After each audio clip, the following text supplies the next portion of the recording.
Welcome to the Real Estate Investing School podcast. I'm your host, Joe Jensen. Today's guest is Jonah Corchin. Jonah has wholesaled over 100 deals. He owns 4 creative financing subject twos, rentals. He completed a flip, has a real estate investor CRM business. He's made over $1.5 million in real estate in the past 3 years since he's got going. That's quite the brief intro to real estate, and you've already done more than a lot of people have been in over a decade or more. So welcome to the show, Jonah. Thanks, man. No, I'm happy to be here. It was cool meeting you in Orlando, meeting your whole team, or meeting the whole team of you guys, and yeah, I'm excited. I'm glad we followed up and made this happen.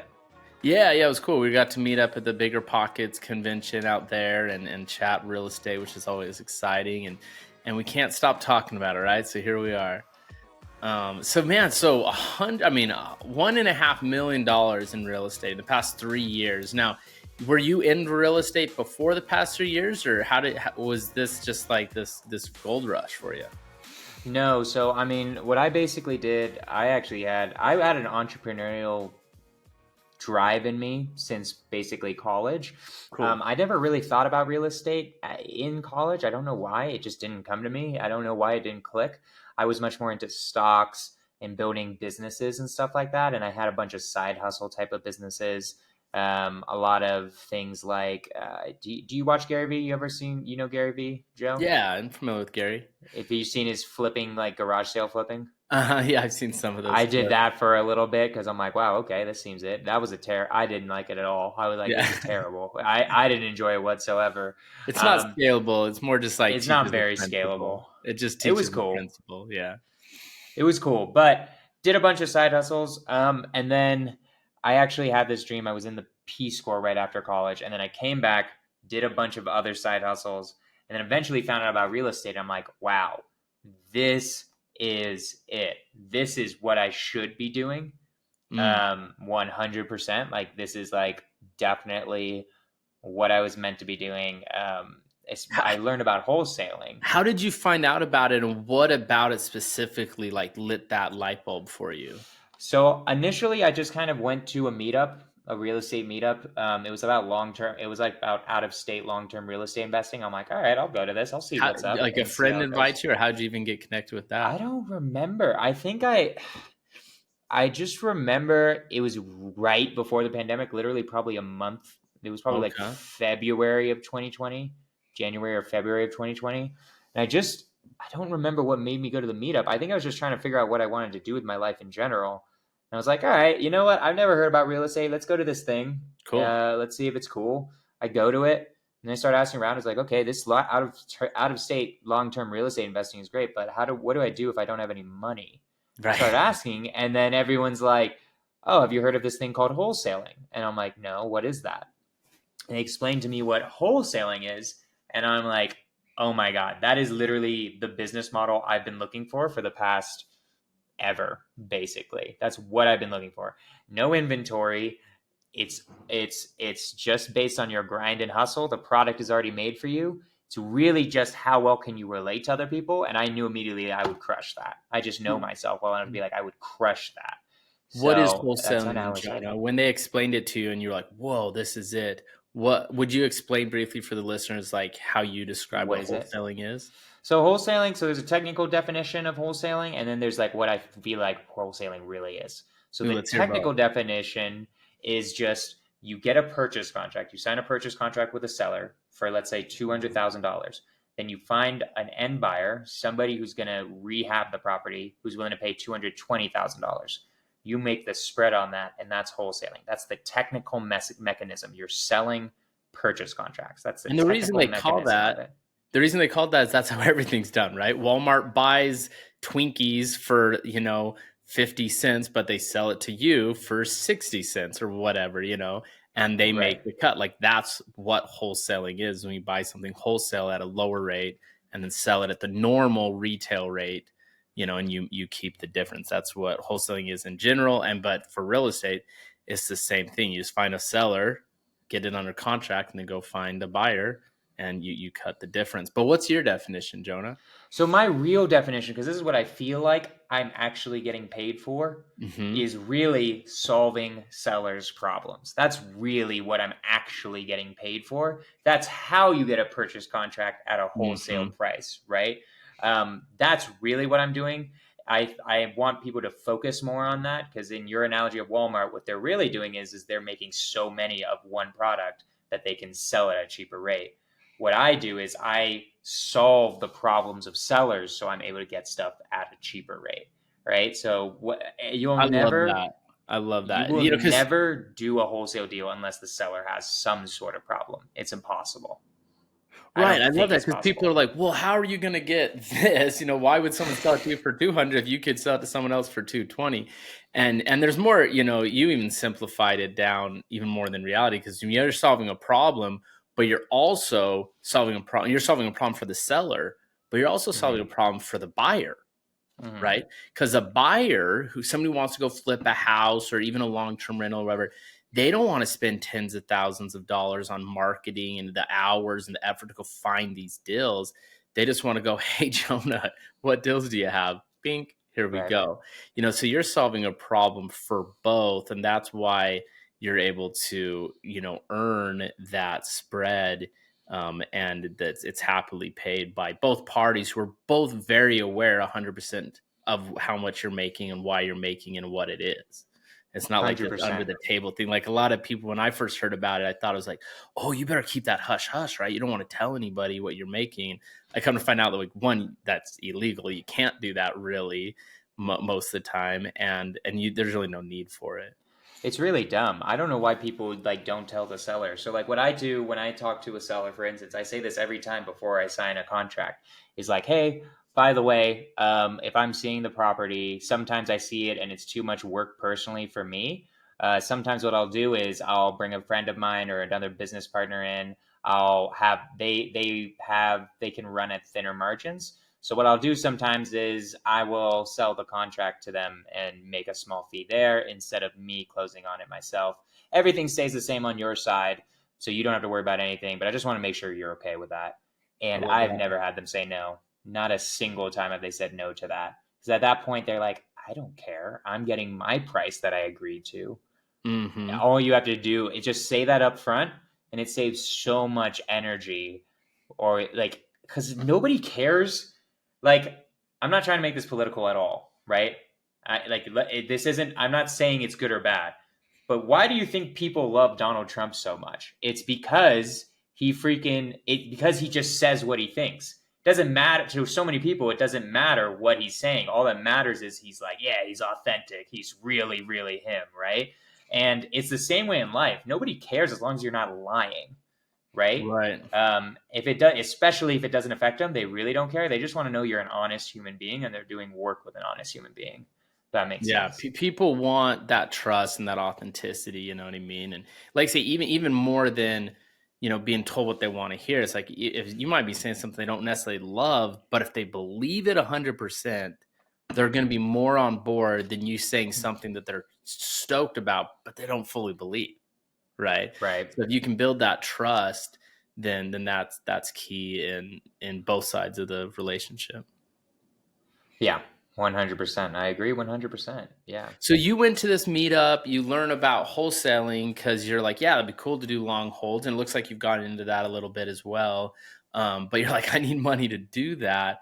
And that's where you fell into wholesaling. Tell us about your first wholesale deal. Like Oh, how what did a you mess. yeah, right. What So an tell us why it absolute was a mess. mess and how other people might be able to avoid some of those messes. So it was cold calling. I did it the old fashioned way, just cold calling homeowners. Just did that until I found someone. She was in a really bad situation, had to sell really quickly in order to get the money to be able to deal with a very serious family issue. Mm, She needed like ASAP. The house wasn't even that bad, to be honest. Like, probably I think the guy really only just did like, got new flooring and painted the place. It was just a sad situation, and so got it under contract, had it, so many things, had to do my first showings, which were kind of a nightmare. I was so nervous. I didn't say that line, so I didn't know if people were going to say stupid things. I honestly get more nervous at showings than I do when negotiating with a seller, personally. Okay. I don't know. It's just I personally do. Have a buyer. They tell me they're going to buy. I send them the assignment contract. They then back out. And then I have to do like two more rounds of showings. The seller's like, what the fuck are you doing? Right. Because I didn't know how to say that line that I said before. Do two more rounds. Found a buyer exactly at my price. So then I had to renegotiate a little bit, got $5K down, and then closed the deal and made $5,000. And I was like, wow, that was such a headache. But my God, I have some money now, right? Yeah. Here's a little bit of money. So I'm sorry, not 5,000, 9,900. I don't know why I said 5,000. I got 9,900. And then, Okay. yeah, So and then it I had a sounds little like bit of money. So part of the headache was they didn't really understand that you'd be showing it and trying to find other buyers. And so then when you're going looking for buyers and they're like, I thought you were buying this, they were frustrated. And that's a common mistake for beginning wholesalers to make. And I had to renegotiate too, which was really annoying, right? Because I didn't know really how to comp. I didn't know that, guys, you can, with condos, they have to basically be in the same apartment complex. If you're even if there's an apartment complex right next to it, then they have a different HOA, they're going to sell at different prices, right? Yeah. So it's a little thing I didn't know anything about with comping. So let's fast forward 99 deals.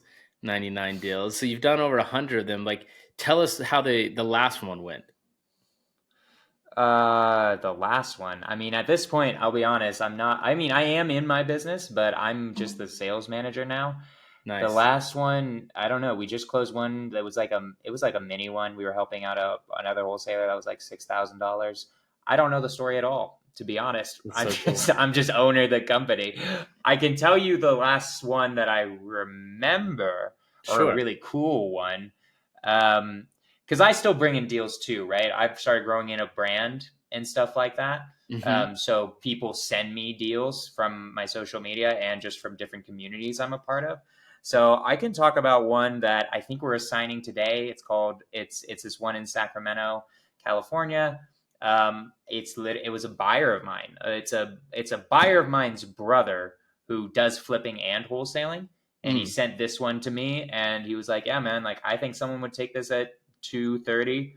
I agreed with him. And he was like, I'll cut you in 10K. I got it for 200. I'm like, sure. Sent it out, sold it. That person never deposited EMD, canceled the contract, sent it out today. And then they signed the assignment and it's one of my VIP buyers. So I know she'll deposit EMD. She's never not performed. She's bought probably 10 houses from me. So that one will sell. And how I do it now is through. So yeah, that was just like a relationship ones. I mainly do the relationship ones now, where it's like just comes through branding and stuff like that. My business model now also is I switched away from direct to seller. I do basically exclusively direct to agent. So I get deals from real estate agents and also other wholesalers. Those are like the two lead sources I have now, and we can get into that, but I like it way more than direct to seller. And that's where you're getting the deals from, and then you're selling it to just whoever. Or do you have sounds like you have some VIP buyers, like investors on the list that you send out to? I have some VIPs who like constantly buy. They don't give me headaches. So if they give me my price, I'm like, I just thank God. Like if they buy it, like I just know it's going to be well. It's going to be an easy escrow. Everything's going to be easier, right? And then there's the general buyers list where it's like, I might have not done a deal with you yet. I don't know how you operate, right? And when you deal with the general buyers list, they have issues with funding. They don't have their funding figured out. A lot of times they screw with us. We have an escrow right now where we should be making 10K. Supposed to close like a week and a half ago. And the guy's just like not responding, getting items to the lender that he needs to get. And we're like, bro, we got to like cancel this. He has like all his money in escrow, but also like he's just the worst to work with ever. So, it is what it is. So walk us through kind of so you started doing this on your own, like you're just calling people on your cell phone, like, hey, can I come sell your house, whatever. And then now you've scaled it into a business. Why did you want to run it as a business? What was that like going from just you to a full-fledged business, and what are the pros and cons of that? So, I mean, it's a journey. The obvious pro is you do less work, or you do less of Mm-hmm. the grinding. I think that's the biggest pro. A lot of people think the biggest pro is making more money. At least at my stage, I'm still making about the same amount of money. Mm-hmm. My revenue is way greater, but like the Sure. actual money that comes to me is still like I've honestly the past 3 years like probably stayed between the 200 to 300K range to me, even if my company's making way more money each Yep. year. Because you start hiring people, you have to pay for more systems, you have to pay for more leads, like everything, all your expenses also increase. Very soon, hopefully, I think it's going to blow up where like I'm going to be making way more money. I'm hoping next year is 1.5 million, right? Like that's what I'm gunning for, and Just in the one that's year the as opposed to in the spread one out. year instead of spread over 3 years, right? Yeah. Like that's my goal for next year, right? Um, and we still might make a decent amount this year. This year, I think we're gonna hit somewhere between 750 and a million. When I was filling out that form, I think we were at that was like around my 1.5 mil just as Mm-hmm. of that date. I think we'll hit another 250 hopefully by the end of the year. I'm hoping. We'll see, because I the journey of becoming a solopreneur to an entrepreneur is that's the hard part. It Mm-hmm. is not hard getting a deal. It is very hard to build a business that actually functions and works. There's so many different dynamics that all have to be working at the same time. Mm. And there's systems building, there's training people, there's dealing with the emotions of employees, Yeah. there's figuring out HR, there's figuring out accounting. There's so many different things to figure out to make a fully functional business. So the con is it's like a bigger challenge, and it's scarier because when you have overhead, if you don't make money in a month, scary, right? You Right. got 30K a month overhead. The employees still got to be paid, right? Yeah. That's the agreement. So I'd say like that's the biggest con, but for me the pros definitely outweigh it when you're ready to make that jump. That makes When it's sense. interesting, like to talk about with going into business, is like you all of a sudden go and you take more risk, you take more time, you've got all these different headaches, and you're not even making any much more money, if any more money. Sometimes you make less initially, right? And then it's like you hit that breaking point where you can actually get out of the atmosphere a little bit, and then it can start make the difference, because a lot of people are stuck like, why would I go work more hours to have way more risk and headache if I'm not going to even have more money? But like I said, it's Right. kind of this middle part that takes you there. And then that's the journey of being an entrepreneur and owning a business. And what's cool about real estate is, for some people listening, they might be like, man, I don't want to run it as a business. It's like, you don't have to. You could stay a Yeah. solopreneur, do your little one-off deals here or there, and that's okay. Some people want to go bigger, and they can do that as well. And like it's so customizable. Real estate is so customizable that it's amazing. I love that And aspect. honestly, I'll be real. The most amount of money I've ever made to me, where like it's in my bank account, was still when I was a solopreneur with no Sure. overhead to this day, to be Yeah. honest, right? Um, I think my first year, or not my first year I made uh, uh, basically zero. I made that 10K, basically, Yeah. more or less. And then the second year, I made 350, and then last year was like 220, and then this year is probably going to be like 220 to 250 to That's me, awesome. right? Which is great, but like just FYI, I definitely made the most amount of money when I was a solopreneur because life's easier. I got one V. I mean, like there was nobody. That 350K Right. year, I had one VA, right? One admin VA the entire time, and I just hustled the hell out of it. And that's one way to do it if you want, and if you're willing. Like, I mean, somebody's plan could just be, if you're able to hustle for 10 years, you could literally do that for 10 years, have like 2 or 3 mil in the bank saved up, and then lend it out to other real estate investors, and you'd be golden for the rest of your life. Like, that's a possibility, right? I Yeah. just want more Yeah. than that. I love that. I love that. So give us the elevator pitch of what does a wholesale business look like? Like what are kind of the main moving parts and system flow? So there are mainly three departments in my head. Like Okay. if you imagine a business as a pipeline, right? Sorry, my camera sometimes does this. Give me a No, sec. you're good. It's a When you little dynamic sometimes, movement there. yeah, it follows you sometimes, but I don't want that for a podcast. So think of it as like a factory line. The first line is always lead generation, right? How are you generating leads, right? In a business, this is almost always VAs. They're either pulling lists, if it's a direct to seller business, skip And tracing for you, VAs all are that good virtual stuff. assistants. So you're hiring, Correct. Sorry. they don't have to be in-house. You don't have to like see them or have a warehouse for them. A lot of them are even overseas at a lower price point. So you got these VAs, these virtual assistants calling through, scrubbing these lead lists to find leads for you guys to work with. Yeah, exactly. And they're super cheap. They can be like $4 to $7 an hour. Hmm. And if you do the math, that's like less than 1,000 a month, right? So like basically, I tell people if you do like even a deal a month, even half a deal a month, like a deal every 2 months, you can afford a virtual assistant probably, depending on your expenses. That's cool. But so there's that. There's that whole section. That's just that department of lead generation. How many leads are being generated?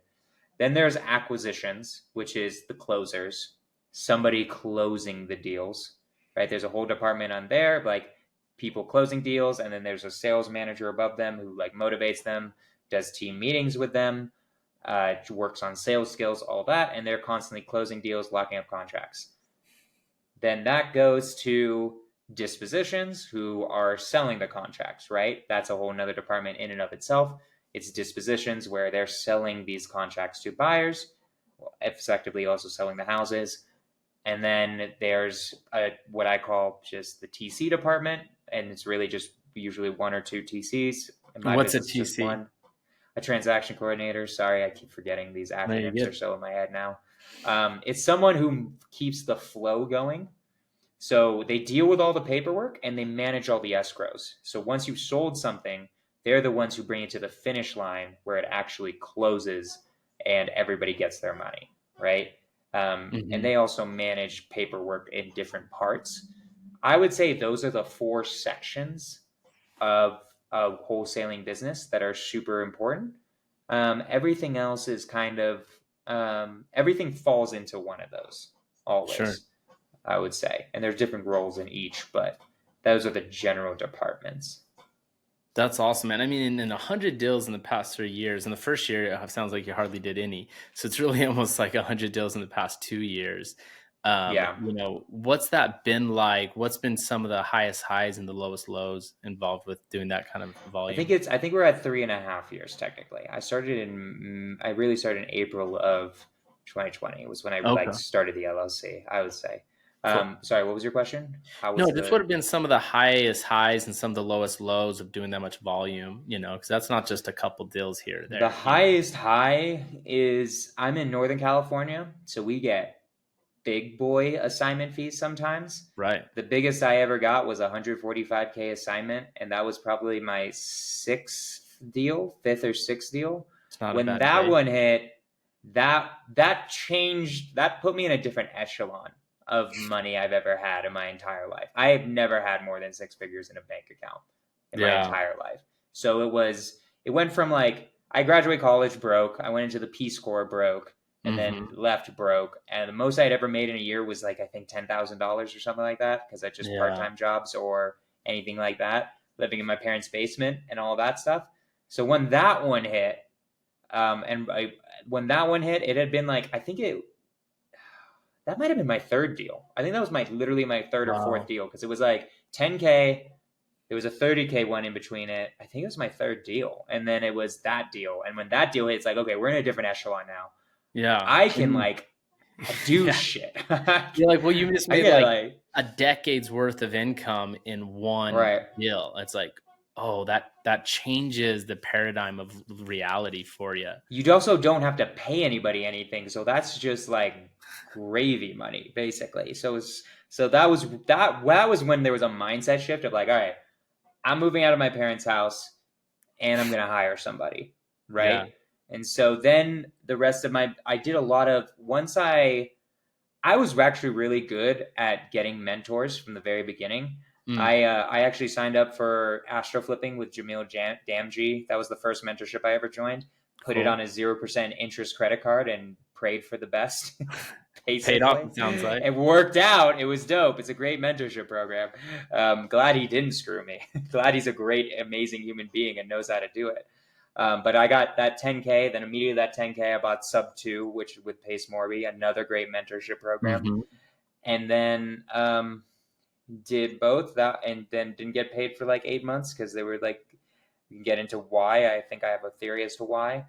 But then got those 2 deals, and then it's like, okay, now we're going to buy more mentorships, and we're going to buy more things to increase my knowledge. And I kept increasing my knowledge base, along with learning and saving money, which was great, and it really helped me in the end in a lot of different ways. So,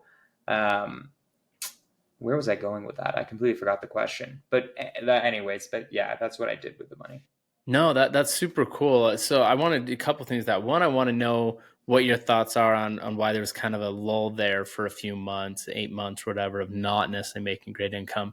And then 2, I want to get a couple details of that big one. Like what, if I'm imagining listening, like, wait, why is one assignment 10,000 or 30,000 and another one 140,000? Like, what does that deal look like, and why is that possible and fair and justified? They're both really good questions. I really like both of them. So the first question, the lull. Yeah. What happened was I joined my first mentorship, and then I also joined a second mentorship, and I tried to do both strategies at the same time. So basically, I was going direct to seller and direct to agent and getting deals from wholesalers, all 3, all at the same time. And this is my analogy. It's like you're trying to cross a river, and you see 3 people building 3 different types of bridges: a bridge made of stone, a bridge made of brick, and a bridge made of wood. And your genius idea is, I'm going to build all 3 bridges, right? Exactly. And you're already getting the point. What happens is you build a third of each bridge and don't cross the river, right? So in a way, it was shiny object syndrome contained within wholesaling, which is the idea of you got to focus on something. You have to focus on one thing. Eventually what I did is I focused on direct to agent. I was like, we are going all in on direct to agent. I don't have enough money for direct to seller anyways. I was like maybe 10K in debt at this point, 10 or 12K in debt. And I was like, all right, I'm running out of money. I need the freest method possible. But then as soon as I focus on it, I got there was a 30K deal that was still from old direct to seller leads. And then there was a 20K deal there. That's why the fourth one was the big one. There was a 20K deal in between that was like all direct to agent. And once I focused on direct to agent, way more money came in. And will you describe the difference between direct to seller or direct to agent, or what that means? It's just which way are you getting deals, right? So direct to seller means I'm going directly to the seller to get the house. To a homeowner. You're going to a homeowner. Like that lady that was, had a family issue and needed to sell it. And then when you go to direct to agent, you're actually going to real estate agents, and you're saying what? Like, hey, if you have deals that you can't sell, send them my way. What I say to them is, I say like, hey, my name is Jonah. I'm a real estate investor. But what I do better than anybody else is I solve sellers' problems, because I think that's what makes me unique as a wholesaler. Flippers do not want to deal with problems. If you guys know any flippers, they're not there to deal with tax liens and pre-foreclosure. They don't want to deal with any of that. No, they want their value to the market. Exit. Value add and exit. That's what they're good at, making it nice. Market. Exactly. No, you're exactly right. The value they bring to the marketplace is the rehab, actually making it look nice. Exactly like you said. Right. My value to the marketplace is I solve problems. If there's issues, I solve them. And then I make that really clear to the agent so they understand that they bring me problems that I actually can solve, right? I tell them I could do a vacant fixer. I'm not going to be better than anybody else, though. I don't tell them this. I'm probably a little bit worse, because if they actually know any flippers, if it is just a vacant fixer, then they could just go to a real estate investor they know. But if there's problems, then I actually bring a lot of value. And how does the agent get paid, or why is he incentivized to send stuff your way? So the agent usually has a listing agreement with the seller. So that details how they get paid. They get paid by the seller from the purchase price, whatever we pay.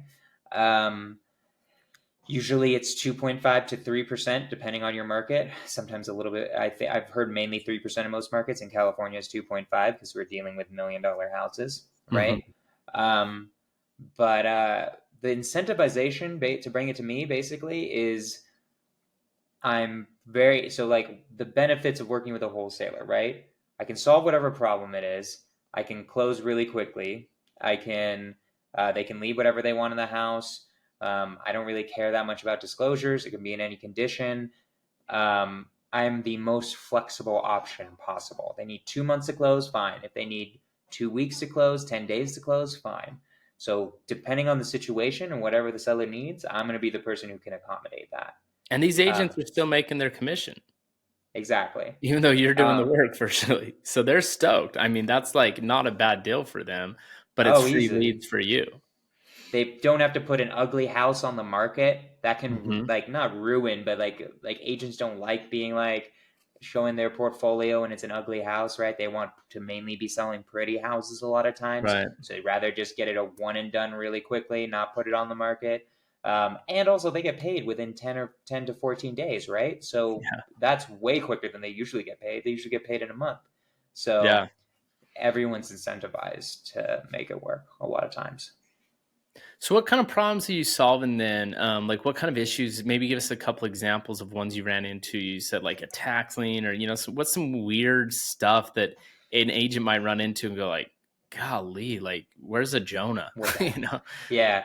So I think this is a good segue back into your other question too that you asked a while back that I didn't get to was how did that big boy deal Yeah. come Yeah. into Yeah. play? Because that one had so many problems. There were Mm, squatters. It was on a half acre, and there was basically a tent city on this property. There were probably like 10, 15 squatters. Not squatters, they were technically invited, but like they needed to get out. There was so much trash everywhere. It was like a junkyard. She had a mortgage on there that was from her parents that was in 1980, which if okay. anyone knows mortgages, that doesn't make any sense when you're in 2020, right? Right. Because that's 40 years. So there were like liens on there that like didn't make sense. She had a lien on there for 20K that like she paid off already. So there were just Mm, so many different issues that needed to be solved, and I helped solve all of them. The mortgage that was easily taken off. Escrow was willing to take that off.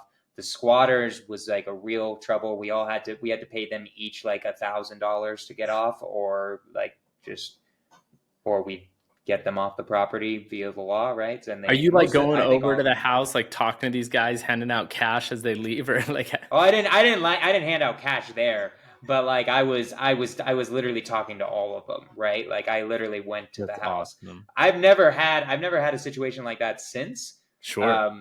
where I've needed to talk to squatters like that.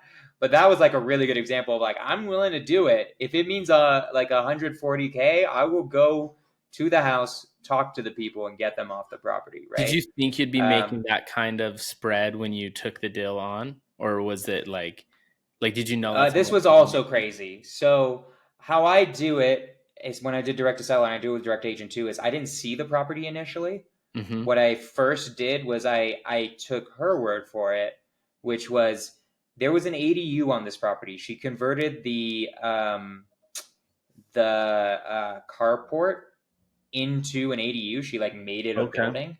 Yeah. Um, she told me that it was like literally a room, 200 square feet or something like that.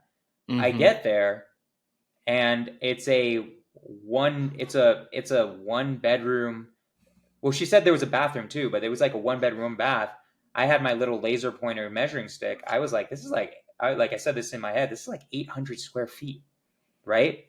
Like there's like 800 square feet in this ADU. So when I thought I was gonna make like 30K. Once that happened, I'm like, wow, that increased the ARV by like 150K, Mm. right? And then I probably could have gotten another 50K for that property, to be honest. But Well, I was kind of like, my mindset was like, there's no way I'm even going to get this much. unbelievable that I could get 140,000. And then it sold within like a day. And I'm like, wow, I That's might have been able to awesome. get like 190. But I wasn't complaining at that point. At that point I was like, technically the spread was actually 165K, but I did something called double closing. So double closing, I had to pay a what's the name of it? I forget Closing the type cost. of lender that does that A type. bridge loan. It's not technically a bridge loan. It's transactional funding. So I Mm. had to pay transactional funding like 1.5 or something like that, which is 1.5% of the purchase price and closing costs. So, and this house, what I was buying it for was like 625 or 650K, and I was selling it for like 750 or 800, I guess. So it cost me about 20K to do that. But like, I wanted no issues. I didn't want any complaints from the buyer being like, you're making too much money or anything like that. I realized I've never Mm. actually had that complaint before, Sure. to this day, ever. But like, I was like, I need this money. I'm willing to pay 20K Sure. to make sure this thing freaking goes through, right? Because then you're able to lock it down. You didn't have to disclose how much you were selling it for, or how much you were Mhm. making, or any of that. You just bought it for what you said you would buy it for, and then Yeah. you turned around and did that on the other I side. literally closed on it. I used the lender's money, closed on it, and then sold it again within 4 days or 5 days. Love that. That's what I did. So I was like, I am 100% closing on this, and this is happening. We are not BSing around. We're going to make this happen. And It's funny to it me, did. these deals. I've heard a lot of these stories where it's like this crazy deal at the very beginning of the career that they never see again in their whole lives, but it was enough to get them hooked for life, right? It's like Yeah. I I haven't, love it. I have one deal that was, I did something so fancy with it. I don't know if we want to get into it. It might take up a lot of the rest of the podcast because we're going to be explaining really complicated things. But that deal, and is the deal where I've made the most amount of money on a single deal ever, ended up being 175K, right? And this is just the power of being in California. When you were Mm, asking like, how are you getting such big spreads? It's because yeah. I'm dealing with multi-million-dollar houses, Right. These right? aren't Um, $60,000 Midwest junk buckets. These are, I think California. California is the best wholesaling and flipping market in the entire nation. I'd be willing to argue that with anybody because everyone hates California, and I'm like, Sure. it's the worst buy and hold market ever, worst landlord laws ever, worst all of Mhm. that. But in terms of flipping and wholesaling, for the amount of effort I put into a California deal, I get like quintuple the profits of an Indianapolis deal, right? Yeah. Just by the fact that it's worth more. So hey, we could get into that, but yeah, I mean that's the secret. That it's just I'm dealing with houses that are worth so much more money than anywhere else. That's super cool. So how did you get these liens removed then? Like, we'll I want to dig in the other one, but I don't think we do have time. So Yeah, I let's don't think we just have keep time. on this one a little bit. You said there were liens on it that shouldn't have been there. They've been paid off. How Yeah, how did you get those get rid of removed? them. How did you solve that problem? So I talked to the escrow officer about like our different options, right? What she told me was like the easiest option and the best option, if it's truly been paid, is to get permission, like go to the person who put the lien on the property And just get a and payoff be statement, and get basically. a payoff statement, right? Um, uh, the guy was either dead or we didn't know who he was, right? Oh no. So what we did is the seller. I told the seller, it's like, look, you paid this off, right? And she's like, yes. It's like, okay, here's what we can do. We can sign a form. I completely forgot the name of the form. I haven't done it since or needed to do it since. Where it was something that basically made it like I take responsibility for this loan should anything ever come of it. And Mm, because also the lien was like 20 years old too, it was like an incredibly old lien. So the title company was willing to do that. And so cool. that's basically how we solved it because the guy wasn't even responding, right? It wasn't like he wanted his money or anything. He just wouldn't respond to us and he's never responded since. So It was just like a thing that was with the title company was willing to do because it was really old, and she was willing to say, yeah, it's still responsible to me. That's Basically, cool. was how I understood it. That was a And long the way time you ago. I forgot the found name of these it. liens, was it through just an escrow title search? Like the title company was just doing their due diligence and they're like, hey, these are the existing liens, right? Like they normally Yep, do. 100%. Cool. And Yep, you said there was a exactly. mortgage on it. Was the mortgage still in place, like they owed on it, or had the mortgage been paid off, but the bank hadn't It should have released been it? paid off. I don't understand how a 30-year mortgage stays on in place for more than that. She told me it was paid off, and I'm like, I believe you.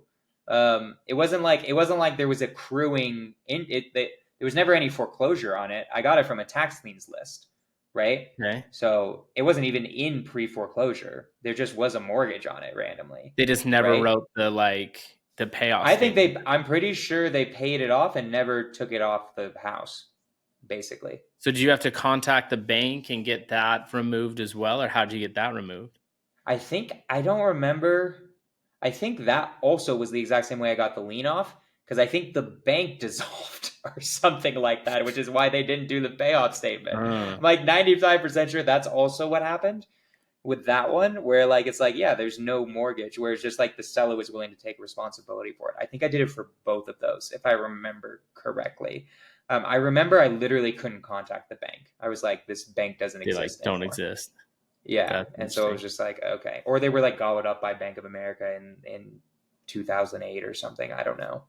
No And so clue. the seller signing these forms saying, "Hey, these weird liens, I'll take responsibility for them." That gave the title company enough confidence to write new title insurance for the new buyer and actually do a normal sale. Yeah, and you can't always do that. The Sure. escrow officer was willing to do that because they were so weird. Yeah. I also went to the escrow company to be like, this bank doesn't exist. This is what we're dealing with. There's never going to be a payoff statement here, right? Right. And they were willing to do things because of that. That there were such weird scenarios. Love I it. don't know if even that title company would be willing to do what I was doing um, if like it was a legitimate lien. Sure. Right. If we actually contacted that 20K guy and he was like, no, you still owe me 20K. I guarantee you the title company wouldn't let that just fly. They'd be Right. like, no, you got to fucking pay the 20K, right? 100%. So it all just FYI, you can't just do this willy nilly. Yeah. Well, and this is what I love about it. And then we're going to go into our final 4 questions and I'll let you go. But like, you didn't know how to do this. Like there was Right. no playbook saying, "Hey Jonah, this is how you solve these problems," right? This was your 4th deal going in. You didn't know how. Even if it was your 80th deal, you wouldn't have known how.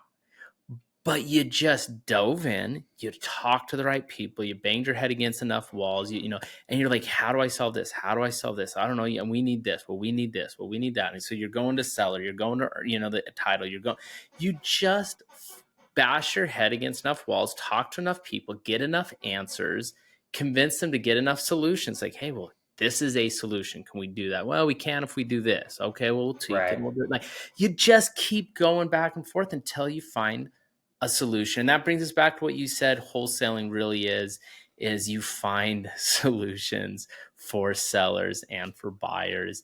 And I think that was an awesome example of, details of like how you actually did that. And, for a listener going, well, I don't know how to do that. It's like, yeah, either did Jonah. Like he had Yeah. no clue, but he figured it out. And I bet you've done that, tenfold, on a dozen different scenarios again and again and again. Every And that, single day.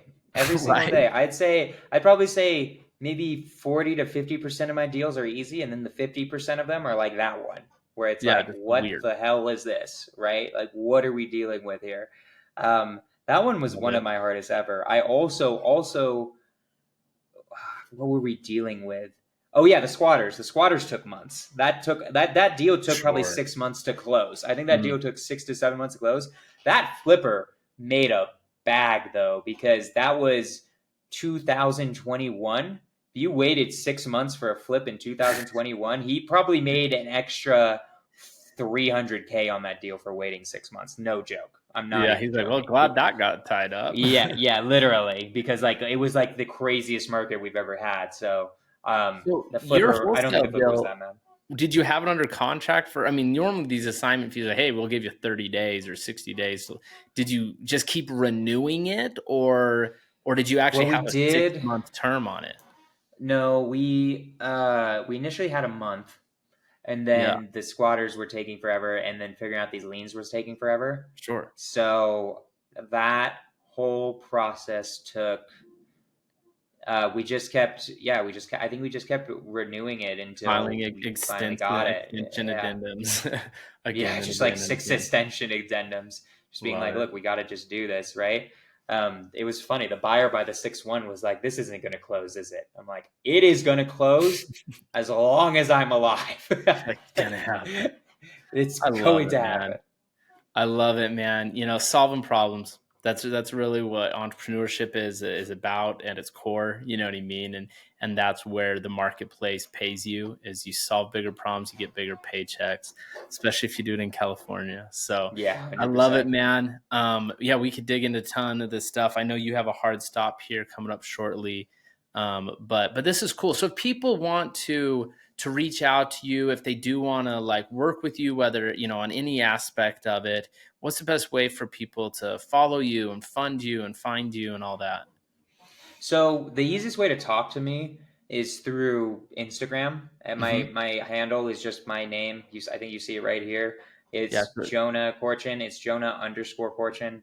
If you want to learn, I've been starting to create YouTube videos that I put on. It's the same. My YouTube channel is my name, Jonah Corchin. I think it also has an underscore. I have a ton of content on there. I have my podcast, Scorch the Fears, where we go into like fears of what you're dealing with. mm, Which, Joe, I'll get you on there at some point. I need to text you. We should get you on there. let's do it. Um, so there's a lot of content on there that for educating. Instagram has a lot of content too, shorter content. Hit me up on Instagram, especially if you're doing cash deals in Northern California. Or Colorado. I'm also in Colorado. If you're doing cash deals in Northern California or Colorado, definitely DM to me on Instagram. And then if you have creative financing deals subject to seller financing, anything like that, that I'll do anywhere in the entire nation. So if you have anything that's good for those, I know we didn't really explain at all what I those know we are. didn't even have time to I, get into I that. we can get a little bit into it. I got my heart Let's stops do it. at 4, so Perfect. we got like 5 minutes, so we can get real quick into a little bit of that. So I own 4 rentals that are subject to, or how I bought them, which Hmm. basically means, let's say these situations come up when a homeowner has no equity. Let's say they bought it at the height of the market, April of 2022. They got a 3% interest rate, but then the market dipped once interest rates went up, right? Now they're trying to sell their home for whatever reason. They want to move, whatever it is, and now they can't do anything, right? Um, but they have a 3% interest rate, which Hmm. we'll never see again. So what do? You buy the house subject to the existing mortgage. So what I do is I basically buy the house. I might pay them 10K or something, and then I get that lower interest rate, and they don't lose any money, because if they put that house on the market, they're going to have to pay an agent, pay closing costs. They might have to bring 20K to the table. So my solution is, how about if I give you 10K to give me this house, right? And usually Yep. they're ecstatic because they're like, oh my God, I thought I was going to have to pay money to sell this house. Yeah. So it's a really another great solution for homeowners. And I keep all of those because I don't think we'll ever see 3% interest. I'm actually going to be the buyer on those ones. Nice. You Um, just keep them in house and just rent them I out. keep them all out. Did And you I make rent sure it that out. the rental income will be enough to cover the mortgage before you buy those? Yep, I underwrite it, make sure PIATI, which is how much I'm paying to the bank, is Hmm. lower by at least $300 usually than the rental rate. Um, and yeah, that's basically how I buy most of those houses. That's a Love it. really common one. Is so basically, guys, if you have like a situation, you're listening to the podcast and you're like, oh, I was talking to a seller who doesn't have any equity. I didn't know what to do with that. That's when you would hit me up and I would run you through how to do a subject to, right? And I'll buy the house and pay you an assignment fee, right? And then that, Um, that person, you hear that, listeners, like you become the wholesaler. You're just like, yeah, hey, Jonah, you're my buyer. I found this deal. And yet you start making wholesale money, even though yeah, you and don't know I'll what help you're you doing. close it. and Yeah, I'll help he'll you walk you close through it the and deal with it. wholesaling process. I'll do it all, and we'll pay you like 5 to 10K depending on how much that house is worth, basically. Maybe even more. I'm buying a sub 2 in Denver, and I'm paying a wholesaler $27,000 on that one because Nice. it just makes sense. Sure. There's $1,000 spread between how much the rental payment is and how much rent can do, and that just makes it worth it to pay more money, right? Yeah. So I love it, yeah. man. I love it. Well, this is super exciting. Any final thoughts you want to share with the listeners before we go into our final 4 questions? Nothing much. I just want to say thank you so much to all of Joe's audience. I've loved this podcast so far. If you're in it and you're just getting started, just keep going. I'm not any smarter than you. I'm not any better than you. Nobody really is. Real estate investing Mhm. is just who can keep their head down in the sand the longest. It's about it. I love it, man. I love it. All right, so final 4 questions. Here we go. What's your dream deal or deal you hope to tackle someday? I really want to do bigger multifamily. I want to own like 150, 200 unit type of complex. That would be Nice. my dream deal that I really like want to, that'd be like the echelon that I really want to get to. I like owning single families. It's okay. We can get into how I feel about it in a little bit, but I think they're kind of trash in some ways and good for saving on taxes in others. But multifamily would be really fun. It'd be really fun to say I own apartment complexes now. I love it. All right, what's been one of the most pivotal, man, I need to practice that word. I always slaughter it. What's been one of the most pivotal books you've ever read? There's so many great ones. I want to think of one. I'm going to give one that your audience might not know. There are several, like How to Win Friends and Influence People, Think Great and Grow Rich, but those are the classic ones. Mhm. My favorite sales book ever, which might be useful if there are any potential wholesalers looking, and I have all my salespeople read it, is Never Split the Difference. It's my Mm, favorite book Chris ever by Voss. Chris Voss. Yeah, So good. he's an FBI negotiator, and he teaches the best sales I've ever heard in my entire life. Believe it or And I not, love that book. that's a good parenting book as well. I've got 2 kids, Really? and I'm like, man, this is actually pretty applicable. Negotiating with terrorists and negotiating with toddlers. There's some carryover there. I That's a like great it. book. I highly recommend as well. That's awesome. All right, what is one of the most expensive or interesting mistakes you've made in real estate investing? Um, I'd say the most expensive or interesting mistakes. Um, there was a subject to house that I bought where you know what's a better answer to that question? I'm going to give a better answer to that question. Probably Okay. the actual most expensive things I've ever done in real estate that aren't like things you think about exactly how much money you spent on it, but was hiring the wrong people. That's actually Mm, probably the most expensive. It's where I hire the wrong people, keep them there. I'm too much of a nice guy to fire them, and they bring down the entire organization. I think my second year I struggled with that a lot, was willing to fire bad people that I'd hired and learning the right mm. ways of hire and who's to hire and how to do it right. Another great book for that, for hiring, Who and A Method for Hiring, is my favorite book for hiring ever. It's how I base my entire process. That's another great book that a lot of people haven't heard of. That's Chris Voss, I awesome. think more people. That's a really good one if you're ready to hire. Yeah. Do you know the author of that one? I forget the author. It's all right if you don't. No, let's look it up. Method for Hiring. And it's what was the title of it? Who, the A Method for Hiring by Joff Smart and Randy There Street. you go. Yeah. There we go. Love it. All right.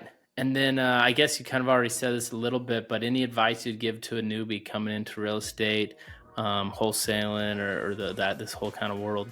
Just don't give up. My advice is basically the meme where the guy's mining for gold and then he gets almost at the gold and he stops and goes back up. That's the biggest mistake, is just keep going. If you're in this game and you want to make money, you easily can. I don't care what type of person you are. Just keep going, keep making mistakes, and keep learning from them, and you will make money. It's guaranteed. I love it, man. Nobody else is better. I love it, Jonah. Thanks so much for meeting up today. It was fun to reconnect and hear more of your story, and we look forward to having you on down the road again and getting an update someday. 100%. Yeah, let's do it. I'll text you and let's get you on my podcast. Let's do it. I look forward to it. All right. Well, this is Cool. Joe Jensen signing off for the Real Estate Investing School podcast, reminding you to believe that you can figure it out.